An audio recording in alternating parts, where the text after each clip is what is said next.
ওমা, আমার খুব খিদে পেয়েছে, তাড়াতাড়ি ভাত বাড়ো। হ্যাঁ, তুই হাত মুখ ধুয়ে টেবিলে গিয়ে বস, আমি ভাত বাড়ছি।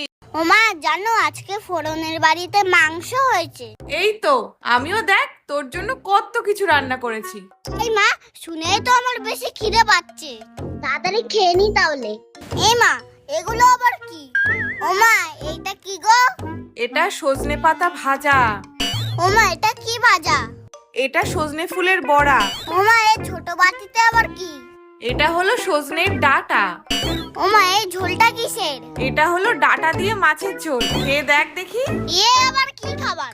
সজনের পাতা, সজনের ডাঁটা, সজনের বড়া, পুরো গাছটাকে তো বসিয়ে দিতে পারতে, ওটা আবার বাকি রেখেছো কেন? এই দেখেই তো আমার খিদে সেরে গেছে। তুমি খাও এগুলো, আমি সব খাবো না।